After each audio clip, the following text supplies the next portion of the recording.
আজকের এই দিনে মজলুম জননেতা মাওলানা ভাসানীর নেতৃত্বে ফারাক্কা বাঁধের বিরুদ্ধে ঐতিহাসিক লং মার্চ সংগঠিত হয়েছিল।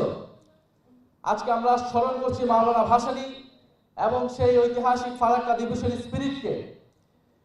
বাংলাদেশের যে নদীগুলো রয়েছে, ভারত প্রায় সবগুলো নদীতে, অভিন্ন নদীতে বাঁধ বসিয়ে পানি নিয়ন্ত্রণের চেষ্টা করছে এবং বাংলাদেশের পানির যে ন্যায্য হিস্সা, নদীর পানির যে অধিকার আমাদের আছে, সেই অধিকার থেকে বঞ্চিত করে যাচ্ছে স্বাধীনতার পর থেকে।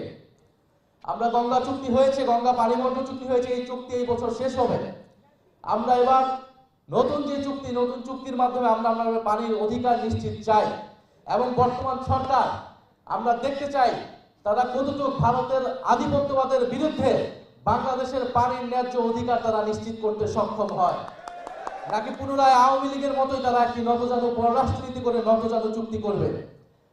আমরা সীমান্ত হত্যার বিরুদ্ধে কথা বলে যাচ্ছি।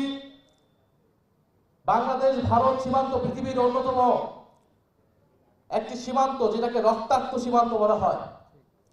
হাজারের উপরে মানুষকে হত্যা করা হয়েছে এই সীমান্তে গুলি করে, বাংলাদেশি নাগরিককে।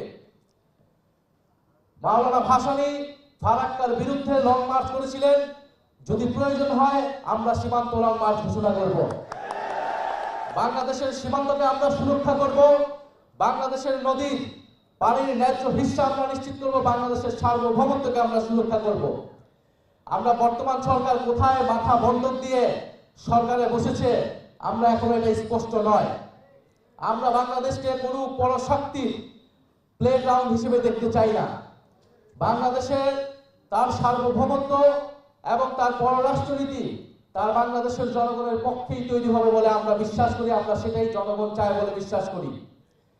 আমরা দেখছি যে সরকার কিছুদিন আগেও মার্কিন যুক্তরাষ্ট্রের সাথে একটি জ্বালানি চুক্তি করেছে।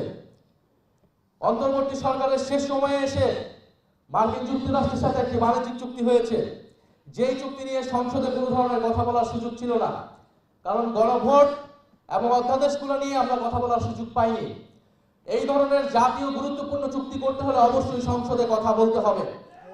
সরকারি দল বিরোধী দল মিলে আলাপ আলোচনা করে এই ধরনের চুক্তি স্বাক্ষর করতে হবে এবং এই চুক্তিগুলো অসম চুক্তি হয়েছে কিনা, বাংলাদেশের স্বার্থ কতটুকু সুরক্ষা হয়েছে, এটা বাংলাদেশের জনগণের সামনে উন্মুক্ত করতে হবে এবং দেশের স্বাস্থ্য খাতের সংস্কার করুন। আপনারা তো নতুন স্বাস্থ্যমন্ত্রী দিয়েছেন, তো সে সংসদে কি কি কথা বলছে এটা তো বাংলাদেশের জনগণ শুনেছে। আর যদি অন্তর্বর্তী সরকারের কোনো অব্যবস্থাপনার দায়ী থাকে এই হাবের সংকটের জন্য, তাদেরকে কঠোর থেকে কঠোর বিচারের আওতায় আনুন। আমরা আপনাদেরকে সহযোগিতা করব, কিন্তু এর ঘাড়ে ওর ঘাড়ে দায় চাপিয়ে, দোষ চাপিয়ে আপনারা জ্বালানি সংকটের জন্য এর উপর দোষ চাপাবেন, আপনারা হামের সংকটের জন্য এর উপর দোষ চাপাবেন, তাহলে আপনাদেরকে কেন সরকারে বসিয়েছে জনগণ? ফলে প্রিয় বন্ধুগণ, জাতীয় যুব শক্তির আমি মনে করি প্রস্তুতি নেওয়ার সময় এসেছে। আমি মনে করি জাতীয় যুব শক্তির আর কোনো প্রোগ্রাম ইনডোরে হওয়া উচিত নয়। জাতীয় যুব শক্তির স্থান হচ্ছে রাজপথ। এরপরে যে কোনো প্রোগ্রাম, যে কোনো কর্মসূচি হবে রাজপথে। আপনারা সীমান্ত লং মার্চের প্রস্তুতি নিন। আমরা আমাদের পানির ন্যায্য হিস্সা, সীমান্ত সুরক্ষা এবং সার্বভৌমত্বের জন্য আমরা সীমান্ত লং মার্চ করব।